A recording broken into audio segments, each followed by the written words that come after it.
Huwag kang lilingon. May nakatingin sa iyo. Nangyari ito sa akin ilang taon na ang nakalipas, at hanggang ngayon, hindi ko pa rin maipaliwanag kung ano talaga ang nakita ko. Gabi na ako nakauwi mula sa trabaho, at kinailangan kong maglakad pa uwi ng mag-isa bandang 3:00 ng madaling araw. Tahimik ang daan, walang ibang tao, walang ingay, maliban sa mahinang tunog ng aking sariling mga yapak sa semento. Noong una, ayos lang ako. Wala namang kakaiba. Pero maya-maya, napansin kong may isa pang tunog ng yapak hindi sa akin. Magaan. Mabagal. Pero siguradong naririnig ko ito. Huminto ako. Huminto rin ito. Bigla akong kinabahan. Tumingin ako ng bahagya sa paligid pero walang tao. Sinabi ko sa sarili ko na baka guni-guni ko lang, kaya nagpatuloy akong maglakad, mas mabilis ngayon.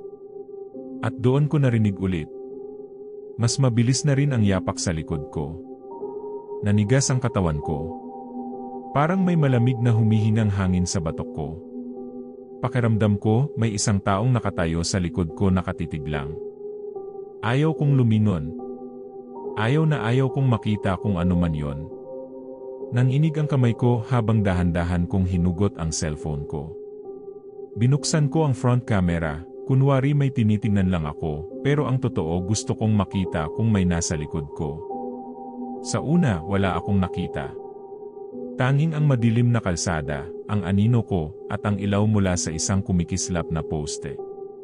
Pero pagkatapos ng ilang segundo nakita ko siya. Isang babaeng nakaputing damit. Nakatayo mismo sa likuran ko. Wala siyang mukha.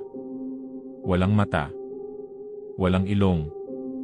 Walang bibig. Pero alam kong nakangiti siya. Nanginig ang screen ng phone ko. Parang nag-static. At bago pa ako makatakbo, narinig ko ang isang bulong. Napakalinaw. Napakalapit. Nakikita kita. Halos mabitawan ko ang phone ko sa sobrang takot. Para akong natulak ng hindi ko alam at bigla na lang akong tumakbo ng hindi lumilingon. Hindi ko alam kung ilang minuto akong tumakbo, pero hindi ako huminto hanggang hindi ako nakapasok sa bahay. Agad kong nilock ang pinto at lahat ng bintana. Nanginginig pa rin ako. Ilang oras akong hindi makagalaw, pero sa bandang huli, naglakas loob akong tingnan ang phone ko. Binuksan ko ang camera roll. Wala akong makitang picture. Puro static lang. Pero nang liwanagan ko ang screen doon ko nakita. Hindi lang siya ang nandoon. Sa sulok ng larawan may mga aninong nakatayo sa dilim. Nakatingin sa akin. Hanggang ngayon, hindi ko pa rin alam kung ano ang nakita ko noong gabing iyon. Pero isang bagay ang sigurado ako. Hindi ako nag-iisa ng gabing iyon.